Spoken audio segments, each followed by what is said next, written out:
नमस्कार दोस्तों, इस वीडियो को एक कहानी के नजरिए से समझने की कोशिश करते हैं। तो दोस्तों, ये है मिस्टर कुमार, 45 साल के एक सिंपल आदमी जो एक साधारण सी जिंदगी जीते हैं। ना कोई ब्रांडेड कपड़े पहनते हैं, ना कोई महंगी कार ड्राइव करते हैं और ना ही इनको फैंसी रेस्टोरेंट में डिनर करने का शौक है। इनका फैमिली का बैकग्राउंड भी एकदम हम्बल है। इनके पिताजी की एक साइकिल रिपेयर की शॉप है, जिस कारण उनकी इनकम से बस 2 समय के खाने का गुजारा ही हो पाता है। इन सब हार्डशिप के बावजूद आज मिस्टर कुमार एक बहुत अमीर आदमी बन चुके हैं। उनकी नेटवर्थ 9 करोड़ रुपए है, जो उन्होंने कैसे प्राप्त की है जल्दी ही इस वीडियो में जानेंगे। लेकिन उन सबसे पहले मैं आपको मिलवाना चाहूंगा मिस्टर कपूर के साथ। मिस्टर कपूर की खुद की एक साइकिल मैन्युफैक्चरिंग कंपनी है, जिसे कि उनके फादर ने फाउंड किया था, लेकिन अब उसकी कमान मिस्टर कपूर संभालते हैं। मिस्टर कपूर वो वाला लाइफस्टाइल जीते हैं जिसका एक मिडिल क्लास हमेशा सपना देखता है। मुंबई में बीच साइड का एक आलीशान बंगला, डेली ड्राइव करने के लिए महंगी गाड़ियां, आगे पीछे घूमते हुए नौकर और चाकर, हर वो सुविधा मिस्टर कपूर को विरासत में मिली है जिसे एक इंसान इमेजिन कर सकता है। लेकिन अगर मैं आपको कहूं कि इन सब के बावजूद मिस्टर कपूर की नेटवर्थ 0 है, तो क्या बिलीव करोगे? आई नो ये बिलीव करना काफी मुश्किल है, लेकिन रियलिटी ऐसी ही है। इनफैक्ट कपूर कई करोड़ के कर्ज के नीचे दबे हुए, और ऐसा हुआ है उनके बहुत महंगे लाइफस्टाइल की वजह से। माना कि उनकी इनकम काफी अच्छी है, लेकिन उन्होंने उस इनकम से एसेट बनाने के बजाय लायबिलिटी इकट्ठा करी है, जिसको अब मेंटेन करना उनके लिए काफी मुश्किल हो रहा है, जिससे उन पर कर्ज बढ़ता जा रहा है। तो दोस्तों, मिस्टर कपूर की स्टोरी हमें सिखाती है कि अमीर कैसे ना बना जाए, जिसे कि अवॉइड करना ही समझदारी मानी जाएगी। तो ऐसे में बसता है मिस्टर कुमार का तरीका। तो मिस्टर कुमार एक 5 स्टेप्स रूल को फॉलो करते हैं, जिसकी बदौलत आज वो एक अमीर आदमी बने हैं। तो अगर आप भी अमीर बनना चाहते हो तो इन 5 स्टेप्स को ध्यान से सुनना। तो स्टेप नंबर 1 है दोस्तों, पे योरसेल्फ फर्स्ट। मिस्टर कुमार ने अपने कैरियर की शुरुआत 20 साल की उम्र में करी थी, और उस समय उनकी सैलरी 20,000 प्रति महीने थी, जो कि काफी बेसिक है। Beside low income, mister Kumar ने हमेशा एक रूल फॉलो किया कि वो सबसे पहले खुद को पे करते हैं। जैसे उनकी सैलरी उनके अकाउंट में क्रेडिट होती है, वैसे ही वह सबसे पहले एक सेट अमाउंट को साइड में कर लेते हैं, और जो बचता है उससे खर्चा करते हैं। इससे उनको लगता है कि उनकी सैलरी ही उतनी है, जैसे कि मिस्टर कुमार 5,000 रुपए को सैलरी मिलते ही साइड में कर लेते हैं, और ऐसा मान लेते हैं कि उनकी सैलरी 15,000 रुपए है। जबकि ज्यादातर लोग इसका उल्टा करते हैं। लोग पहले खर्चा करते हैं, देन तो जो बचता है उसे सेव करने की कोशिश करते हैं, और इसी वजह से उनके पास कोई सेविंग नहीं होती। देन मिस्टर कुमार अपनी सेविंग को ऑटोमेट कर देते हैं, ऑटोमेटिकली, यानी उनकी सेविंग अपने आप इन्वेस्ट हो जाती है। तो ये था पहला स्टेप। अब बात करेंगे दोस्तों मिस्टर कुमार के दूसरे स्टेप के बारे में। तो दूसरा स्टेप कहता है दोस्तों कि make your money work for your building passive income source. दोस्तों, मिस्टर कुमार एक समझदार आदमी है, जो ये समझ चुके हैं कि जिंदगी भर काम करने या ज्यादा पैसा कमाने के लिए ज्यादा मेहनत करना एक शॉर्ट टर्म के लिए, यानी कि कम समय के लिए इफेक्टिव हो सकता है, लेकिन लंबे समय के लिए एक अच्छा प्लान नहीं है। जब हम जवान होते हैं, हार्डवर्क करके पैसा कमा सकते हैं, लेकिन जब हमारी उम्र बढ़ती है हम उतनी मेहनत नहीं कर पाएंगे, और इसलिए उन्होंने यंग एज में ही अपने लिए एसेट बनाने चालू कर दिए थे। जैसे अपने अपार्टमेंट का कुछ हिस्सा किराए के ऊपर दे देना, दूसरा अपनी कार को रेंट के ऊपर दे देना, दोस्तों के साथ पार्टनरशिप में लोकल लेवल के ऊपर एक छोटा सा बिजनेस खोलना, जैसे कोई छोटी किराना की दुकान या फिर मल्टीपल एसेट्स।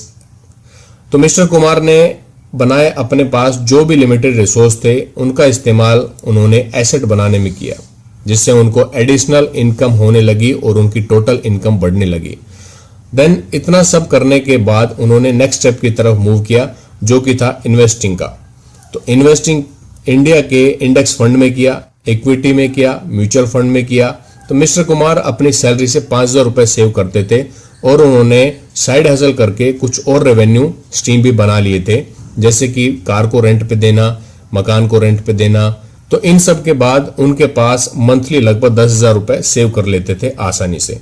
तो यह सब मिस्टर कुमार सक्सेसफुली कर रहे थे, लेकिन अब पैसों से और पैसे कमाने की बारी थी, जिसके लिए मिस्टर कुमार के पास एक तरीका था, वो था अपनी सेविंग को इन्वेस्ट करने का।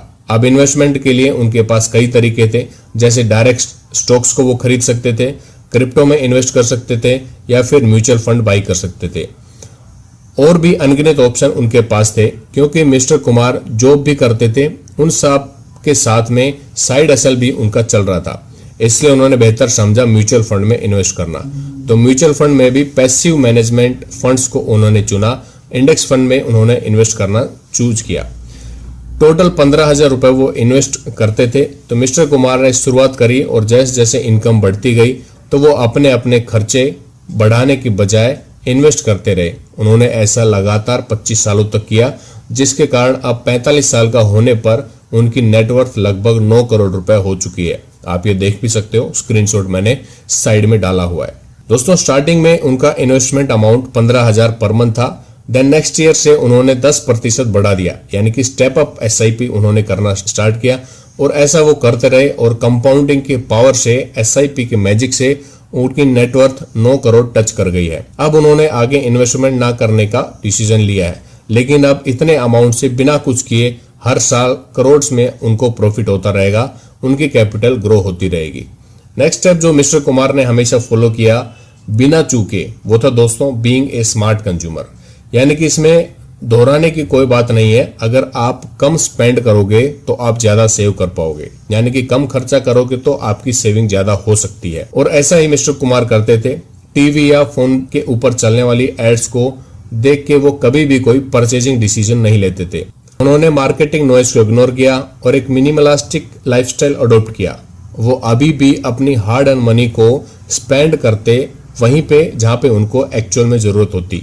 वो इस बात को अच्छे से समझते थे कि सभी की जरूरत लिमिटेड होती है, जबकि नीड्स अनलिमिटेड होती है।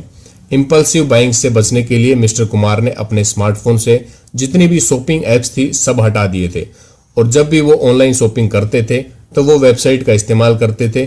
ऐसा करने से उनके स्मार्टफोन के ऊपर लेटेस्ट ऑफर से रिलेटेड नोटिफिकेशन नहीं आती थी, जिससे वो खर्चा करने से बच जाते थे। तो दोस्तों ये थे 4 स्टेप्स। अब सबसे आखिरी स्टेप की बात आती है, वो है दोस्तों सराउंडिंग योरसेल्फ विद विनर्स। एक अमेरिकन ऑथर की एक बहुत फेमस बात है। वो कहते हैं हम उन 5 लोगों का एवरेज होते हैं जिनके साथ हम सबसे ज्यादा टाइम स्पेंड करते हैं। जो लोग हमारे सबसे करीब होते हैं वो हमारे चॉइस को इफेक्ट करते हैं, हमारी थिंकिंग, इवन हमारी सेल्फ एस्टीम को भी इफेक्ट करते हैं। यह बात मिस्टर कुमार भी जानते थे, इसलिए उन्होंने विनर्स के साथ रहना चूज किया। अब उनके दोस्त या रिश्तेदार तो ऐसे थे नहीं जिनके साथ रहकर वो एक ग्रेट पर्सनैलिटी बन जाए, तो उन्होंने चूज किया वॉरेन बफेट, रतन टाटा जैसे महान लोगों के साथ रहना। अब आप पूछोगे कि वॉरेन बफेट या रतन टाटा मिस्टर कुमार को खुद के साथ में क्यों रखेंगे?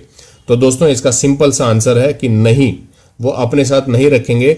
लेकिन इन सब लोगों की जो हाईली इफेक्टिव लोग हैं, इनकी एक अच्छी बात यह है दोस्तों कि इन सब ने लाइफ लर्निंग बिजनेस लेसन्स को पब्लिकली शेयर कर रखा है, जिसकी मदद से कोई भी उनको पढ़कर सुनकर उनसे सीख सकता है। And that's what mister Kumar did. Mister Kumar इनके बारे में न्यूज पढ़कर, उनकी लिखी बुक्स पढ़कर, उनके पॉडकास्ट सुनकर उनकी तरह बने और आज एक अमीर आदमी की लाइफस्टाइल जी रहे हैं। सो दोस्तों ये वो 5 स्टेप हैं जिन्हों फॉलो करके आप भी मिस्टर कुमार की तरह या चाहे तो उनसे भी बड़ा बन सकते हो। होप दोस्तों आपको आज का ये वीडियो पसंद आया होगा। अगर हाँ तो please share the video and like the video. ऐसी और वीडियो देखने के लिए चैनल को सब्सक्राइब करना मत भूलिएगा। जय हिंद।